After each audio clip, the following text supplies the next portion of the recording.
નમસ્કાર. Dholka education society સંચાલિત શ્રી શિવશાસ્ત્રી અધ્યાપન મંદિરમાં હું મહંત ગીતાબેન જી, ગુજરાતીની અધ્યાપિકા, સર્વ તાલીમાર્થી બહેનોને આવકારું છું. ડીએલએડ અભ્યાસક્રમ દ્વિતીય વર્ષ કોર્સ 3A પદ્ધતિશાસ્ત્ર અને વિષય વસ્તુ ગુજરાતી ધોરણ 6 થી 8માં આજે આપણે પ્રકરણ 3 ભાષા મૂલ્યાંકન ચેપ્ટરની અંતર્ગત કાવ્ય પંક્તિઓના મૂલ્યાંકન વિશેની સમજ કેળવવાના છે. પ્રકરણ 3 ભાષા મૂલ્યાંકન.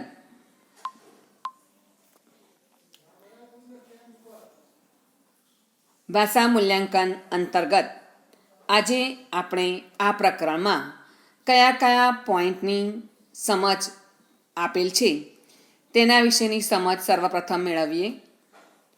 પ્રસ્તુત પ્રકરણમાં કાવ્ય પંક્તિ કે પંક્તિઓની સમજૂતીનું મૂલ્યાંકન કેવી રીતે કરાય તેની સમજ આપણને આપેલી છે. ત્યારબાદ અરજી લેખનનું મૂલ્યાંકન આપણે કઈ રીતે એઝ અ શિક્ષક તરીકે કરી શકીએ તે વિશેની સમજ આપેલી છે. અને ત્રીજું છે સંક્ષેપીકરણનું મૂલ્યાંકન એઝ અ શિક્ષક તરીકે આપણે કઈ રીતે કરવું જોઈએ તેની સમજ પ્રસ્તુત પ્રકરણમાં પ્રાપ્ત થયેલ છે. તાલીમાર્થી બહેનો, અહીંયા જ્યારે આપણે એક શિક્ષક બનવા જઈ રહ્યા છીએ ત્યારે વિદ્યાર્થીઓને જ્યારે કાવ્યની સમજ આપણે તેમને સમજ લખવા માટે આપીએ કે કાવ્ય સમીક્ષા જ્યારે એને કરવા માટે આપીએ કે અરજી લેખન સમજાવીને ત્યારબાદ અરજી લેખન કરવા આપણે જ્યારે અરજી લેખન કરાવીએ છીએ કે સંક્ષેપીકરણ કરાવીએ છીએ ત્યારે જે તે વસ્તુનું મૂલ્યાંકન એઝ અ શિક્ષક તરીકે આપણે કેવી રીતે કરવું જોઈએ તો એના ચોક્કસ પગથિયાઓની સમજ તેમજ આ જે તે વસ્તુનું મૂલ્યાંકન કરતી વખતે કઈ બાબતો આપણે શિક્ષક તરીકે ધ્યાનમાં રાખવી જોઈએ તેની સમજ પ્રસ્તુત પ્રકરણમાં કેળવવામાં આવી છે. જેમાં આપણે સર્વપ્રથમ કાવ્ય પંક્તિઓનું મૂલ્યાંકન વિશેની સમજ આપણે પ્રાપ્ત કરવા જઈ રહ્યા છીએ. સર્વપ્રથમ આપણે મૂલ્યાંકન એટલે શું તેના વિશેની સમજ પ્રાપ્ત કરીએ.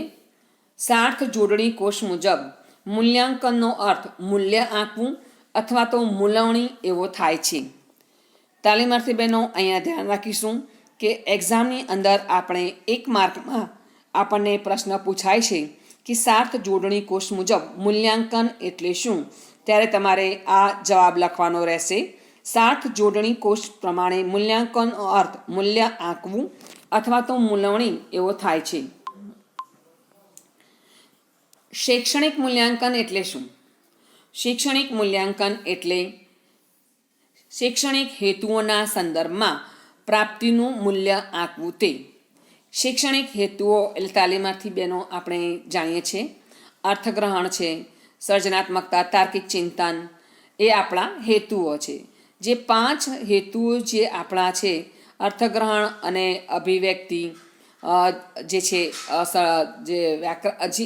જે તે 5 હેતુઓ છે તેના સંદર્ભમાં બાળકે કઈ વસ્તુનું કેટલું પ્રાપ્તિકરણ કર્યું છે તેનું મૂલ્ય આપણે છેલ્લે આંકવાનું હોય છે. તે વિશેની સમજ આપણે જે તે વસ્તુની અંતર્ગત આપણે કરાવીએ છીએ તો તેની સમજ જ્યારે આપણે બાળકે કેટલી પ્રાપ્ત કરી છે તે વસ્તુ આપણે કરવું એનો મતલબ કે શૈક્ષણિક મૂલ્યાંકન. તો શૈક્ષણિક હેતુઓના સંદર્ભમાં પ્રાપ્તિનું મૂલ્ય આંકવું તે. બીજું છે શિક્ષણ દ્વારા વિદ્યાર્થીઓમાં આવેલ અપેક્ષિત વર્તન પરિવર્તનોને ચકાસવાની તે પ્રક્રિયા છે. તો શૈક્ષણિક મૂલ્યાંકન તે શું છે? તો શિક્ષણ દ્વારા વિદ્યાર્થીમાં આવેલ અપેક્ષિત વર્તન પરિવર્તનોને ચકાસવાની તે પ્રક્રિયા છે. બીજી રીતે કહીએ તો આગળ વધવા માટે ઘડીક ઊભા રહી પાછળ વળીને જોવાની ક્રિયા તે મૂલ્યાંકન. તાલીમાર્થી બહેનો, જ્યારે આપણે બાળકને કંઈ શિક્ષણ કાર્ય શીખવતા હોઈએ છીએ ત્યારે શિક્ષણ કાર્ય સતત કરવાની બદલે થોડીવાર અટકીને બાળકે જે પ્રાપ્ત કર્યું છે તે સચોટ અર્થમાં પ્રાપ્ત કર્યું છે અથવા તો કેટલા અંશે પ્રાપ્ત કર્યું છે તેની ચકાસણી કરતાં આગળ વધવાની ક્રિયા તેને કહેવાય મૂલ્યાંકન. રેચર્સ અને ડોગ નામના વિદ્વાનો જણાવે છે કે મૂલ્યાંકનની પ્રક્રિયા સતત ચાલુ હોય છે. એનો અર્થ એ થાય છે કે શિક્ષકે શક્ય હોય તેટલી બધી રીતે અને બધા પ્રસંગોએ વિદ્યાર્થીનું નિરીક્ષણ કરતા રહેવું જોઈએ. તાલીમાર્થી બહેનો, અહીંયા એ અર્થ થાય છે કે માત્ર શૈક્ષણિક જ નહીં પણ સહઅભ્યાસિક પ્રવૃત્તિની અંદર પણ આપણે બાળકોનું મૂલ્યાંકન કરવાનું હોય છે. વાત જ્યારે બાળકના સર્વાંગીણ વિકાસની હોય, સર્વાંગીણ વિકાસના અંતર્ગત તેનું મૂલ્યાંકન કરવું જ રહે. તો આ મૂલ્યાંકન એ સતત ચાલતું જ હોય છે અને આપણે બધી રીતે બાળકોનું મૂલ્યાંકન કરતા રહેવાનું છે. તો આને કહેવાય શૈક્ષણિક મૂલ્યાંકન.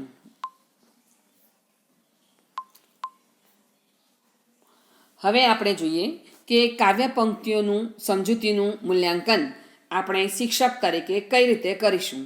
પરંતુ તે પહેલાં આપણી સમક્ષ કાવ્ય પંક્તિનું શું મહત્ત્વ છે અથવા તો શા માટે કાવ્ય શિક્ષણ પ્રાપ્ત કરવું જોઈએ.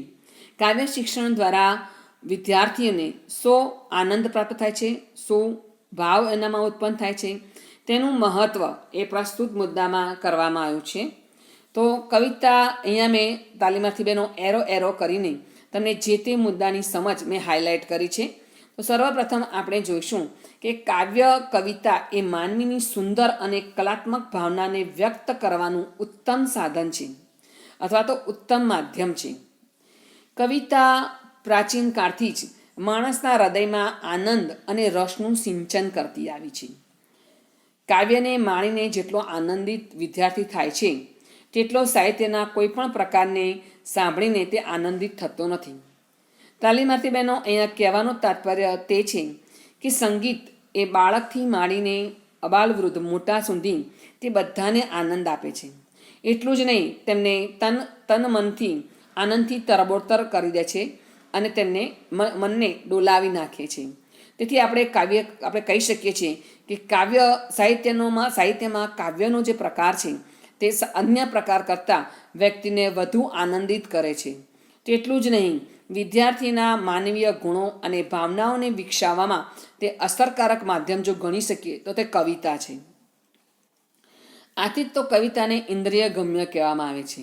ઇન્દ્રિય ગમ્ય એટલે કે કાવ્ય ધ્વનિ દ્વારા કાવ્ય કાનને આનંદ આપે છે અને શબ્દચિત્રો દ્વારા તે આંખને સંતોષ આપે છે. શબ્દચિત્ર દ્વારા કવિતા ભાવને જગાડે છે. કવિતાથી વિદ્યાર્થીની સૌંદર્ય દ્રષ્ટિનો વિકાસ થાય છે. કવિતા અંતરમાં આસ્થા, શ્રદ્ધા અને નીતિના મૂલ્યો દ્રઢ બનાવે છે. કાવ્ય શિક્ષણ વિદ્યાર્થીના હૃદયને જગાડીને સંવેદના કેળવી અને ઉર્મિઓનું ઉર્ધ્વીકરણ કરે છે. તેનામાં ઉર્મિ જગાડે છે. આમ ભાવના, વિચાર અને કલ્પનાઓને સમજવામાં, પોષવામાં અને વિકસાવવામાં કાવ્ય પંક્તિઓ વિદ્યાર્થીઓના જીવનમાં અનેરો ભાગ ભજવે છે. અને તેથી જ આપણે કાવ્ય પંક્તિનું મૂલ્યાંકન કરવું અને સમજવું એ તે ખૂબ અગત્યનું છે. તો આવો તાલીમાર્થી બહેનો, હવે આપણે કાવ્ય પંક્તિનું મૂલ્યાંકન કરતી વખતે કઈ બાબતો ધ્યાનમાં રાખી શકાય તેની સમજ કેળવીએ.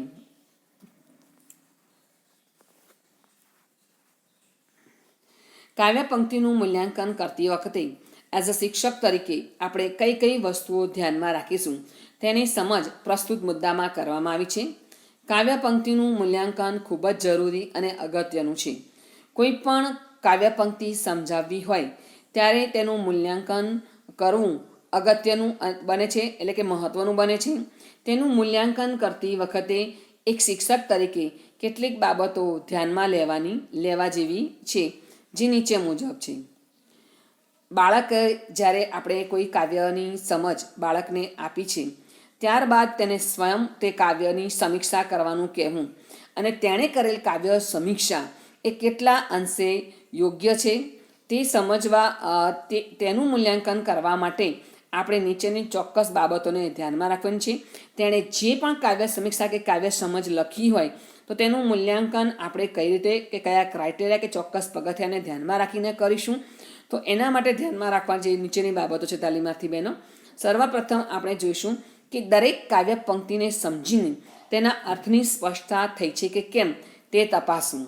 એટલે કે બાળક કાવ્યની અંદર જે કાવ્યના અર્થ છે તેને યોગ્ય રીતે સમજ્યો છે કે કેમ તે વિશેનું ધ્યાન રાખવું.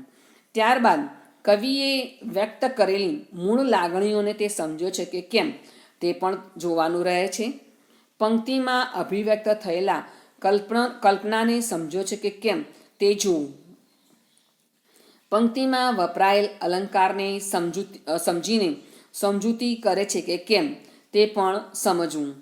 તાલીમાર્થી બહેનો, અહીંયા સ્વાભાવિક રીતે જ એક કવિ પોતાની કવિતામાં ચોક્કસ શબ્દો, અર્થ, અલંકારોને શબ્દબદ્ધ કરતો હોય છે.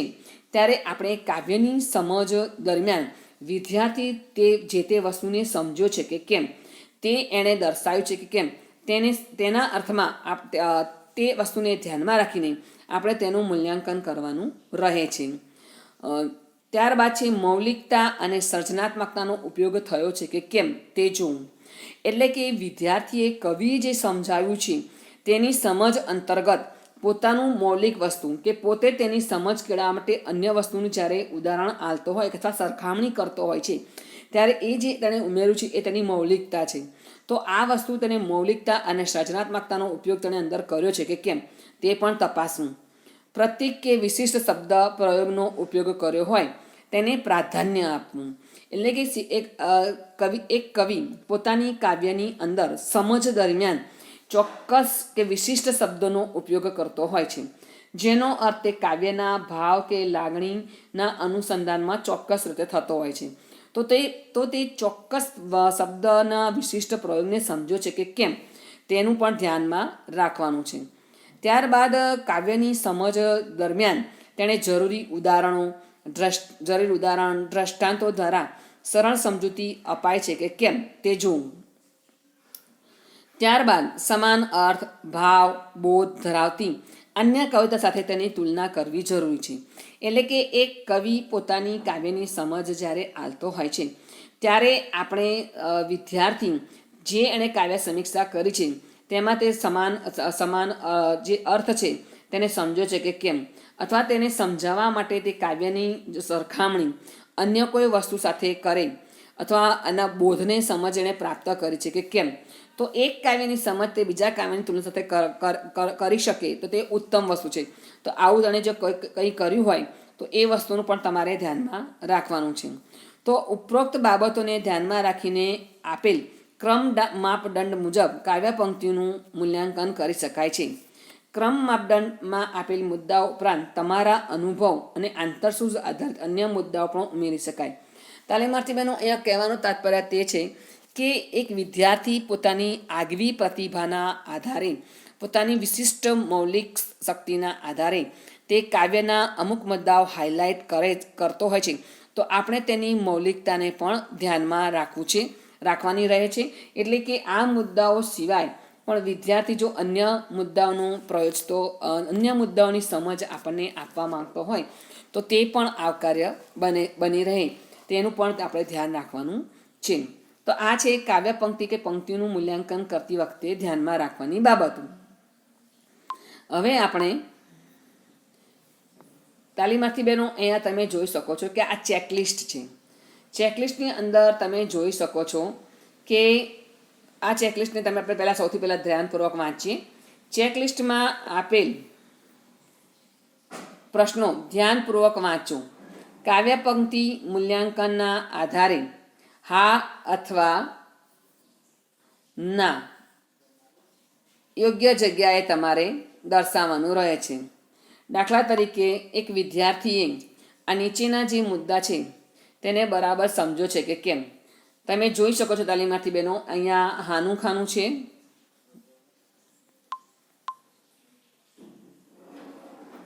આ હાનું ખાનું છે અને આ નાનું ખાનું છે. અહીંયા કેટલાક પોઈન્ટો દર્શાવવામાં આવ્યા છે. હવે તમે કોઈ વિદ્યાર્થી કોઈ કાવ્યની સમજ લખેલ છે અથવા તો કાવ્ય સમીક્ષા કરેલ છે તો તેમાં આ જે પ્રશ્નો છે એ તમે ધ્યાનમાં રાખશો, આ પગથિયાઓને ધ્યાનમાં રાખશો અને એને ધ્યાનમાં રાખીને આજે હામાં આવતા હોય પોઈન્ટોને રાઈટ આ પ્રમાણે ખાનામાં કરશો. ના આવતું હોય તો નામાં રોંગ દર્શાવશો. તો આવી રીતે જે દાખલા તરીકે આ મુદ્દામાં આ રીતે રાઈટ જેટલા પણ વ્યક્તિમાં આવે છે એટલી એની કાવ્યની સમજ તેણે સારી એવી પ્રાપ્ત કરી છે તેના અનુસંધાનમાં તમે તેનું મૂલ્યાંકન કરી શકશો. બીજું એ કે જેટલા રાઈટ અને જેટલા રોંગ ઓછા આવે એ વસ્તુ આપણે ધ્યાનમાં રાખીશું, કે જેટલા રોંગની નિશાની આ રીતે ઓછી આવે એ ધ્યાનમાં રાખીશું, અને જેટલું વધારે ખરાની નિશાની આવશે એટલું તે કાવ્યની સમજ વધારે સારી પ્રાપ્ત કરી છે. એટલું જ નહીં, દાખલા તરીકે તમે આ પગથિયાના સંદર્ભમાં દરેકને 5-5 માર્ક આપી દો. આવી રીતે 5-5 માર્ક તમે આપી દો દરેક રાઈટના, તો અહીંયા આગળ આપણે જોઈ શકીએ છીએ કે 1, 2, 3, 4, 5, 6. તો આપણે જ્યારે અહીંયા 11 5 55 દાખલા તરીકે 11 પોઈન્ટ આપેલા છે તેના ટોટલ ગુણ થાય છે 55. હવે આપણે એઝ અ શિક્ષક તરીકે એણે આટલા રાઈટ મેળવ્યા છે, જ્યારે 1, 2, 3, 4, 5 ને 6, તો અહીંયા આપણે 5, 6, 30, તો એણે 55માંથી 30 ગુણ પ્રાપ્ત કરેલ છે એમ આપણે કહી શકીએ. તો જેટલા રાઈટ વધારે આવે અને જેટલું એનું આ સ્ટેપના અંતર્ગત આપણે આ રીતે તેનું મૂલ્યાંકન કાર્ય કરી શકીએ છીએ. તો ચાલો તાલીમાર્થી બહેનો, હવે આપણે આ પ્રશ્નોને સમજવાનો પ્રયત્ન કરીએ. સૌથી પહેલાં આપણે જોઈશું કે મરોડદાર અક્ષરો અને લિપિબદ્ધ લખાણ છે, એટલે કે એણે સુંદર અક્ષરે કાવ્યની સમજ લખી છે. સૌથી પહેલાં એના અક્ષરોને મહત્ત્વ પણ આપીશું, કારણ કે કાવ્યની સમજ પ્રાપ્ત કરવા માટે તેના અક્ષરોના મરોડ અને લિપિબદ્ધ લખાણને ગુજરાતી ભાષા અંતર્ગત મહત્ત્વ આપવું ખૂબ જરૂરી છે. ત્યારબાદ કાવ્ય પંક્તિના અર્થને બરાબર સમજ્યા છે, એટલે કાવ્યના સરળ અર્થને તે સમજી શક્યો છે. જો એને સમજી ચૂક્યો હોય તો આપણે એમાં ખરાની નિશાની કરીશું. સૌથી પહેલાં આને લિપિબદ્ધ લખાણ છે, તો હા, તો આ રીતે કાવ્ય પંક્તિના તે અર્થને બરાબર સમજ્યો છે, તો આ રીતે આપણે રાઈટ કરતા જઈશું. પછી કવિતાના મૂળ વિચારને તે પામી શક્યો છે. જો ન પામી શક્યો હોય તો આપણે આ રોંગમાં નિશાની કરીશું. ત્યારબાદ સમાન વિચારવાળી અન્ય કવિતા સાથે તે તુલના કરી શક્યો છે. ન કરી શક્યો અને તુલના ન કરી હોય તો આપણે આ ખાનામાં દર્શાવીશું. કવિએ વ્યક્ત કરેલી મૂળ લાગણીઓને તે સમજી શક્યો છે. ન સમજી શક્યો હોય તો આપણે આ પ્રમાણે રોંગની નિશાની કરીશું. ત્યારબાદ કાવ્ય સમજૂતીમાં ક્રમિકતા જળવાઈ છે, તો આપણે ખરાની નિશાની કરીશું. કાવ્ય પંક્તિને તર્કબદ્ધ રીતે સમજાવી શક્યા છે, હા, તો ખરામાં કરીશું. કાવ્ય પંક્તિની સમજૂતીમાં તેણે મૌલિક ઉદાહરણ આપ્યા છે, તો આપણે આપ્યા હોય તો આપણે ખરામાં નિશાની કરીશું. ત્યારબાદ લખાણમાં તુલનાત્મક કાવ્ય પંક્તિઓ જોવા મળે છે. જો આપેલી હોય તો આપણે આ પ્રમાણે, જો આપેલી હોય તો હામાં અને ના આપેલી હોય તો નામાં નિશાની કરીશું. કવિતામાં પ્રયોજાયેલા કલ્પનાઓને તે યોગ્ય રીતે સમજી શક્યો છે. જો હા, તો આ પ્રમાણે નિશાની કરીશું. કવિતાની પ્રતીક યોજનાને તે સ્પષ્ટ કરી શક્યા છે. જો એ કવિતાની અંદર આપેલી પ્રતીક યોજના એટલે કે લેખકે આપેલા ચોક્કસ શબ્દોના વિશિષ્ટ અર્થો તે સમજી શક્યો છે, તો એ અર્થમાં આપણે સમજી શક્યો હોય તો હા. તો આ પ્રમાણે તમે જોઈ શકો તાલીમાર્થી બહેનો કે હાના ખાનામાં 1, 2,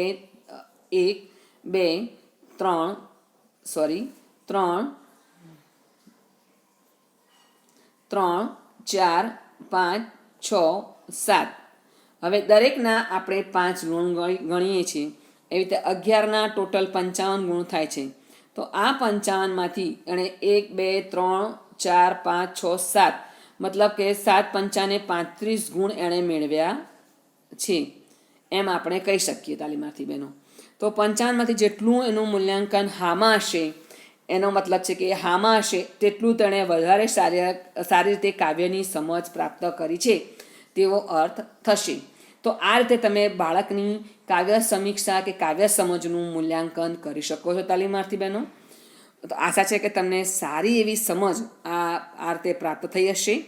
બાળકની જેટલી સમજ સારી હશે તેટલું જ તેનું મૂલ્યાંકન પણ સારું રહેશે, સારું બનશે, એવો પ્રયત્ન આપણે થવો જોઈએ. તો આ રીતે એઝ અ શિક્ષક તરીકે તમે બાળકે કરેલી કાવ્યની સમીક્ષા કે કાવ્ય સમજનું મૂલ્યાંકન આવા સ્ટેપના આધારે કરી શકશો. નમસ્કાર, ફરી મળીશું બીજા એક મહત્ત્વના મુદ્દાના મૂલ્યાંકનની સમજ સાથે. ત્યાં સુધી નમસ્કાર.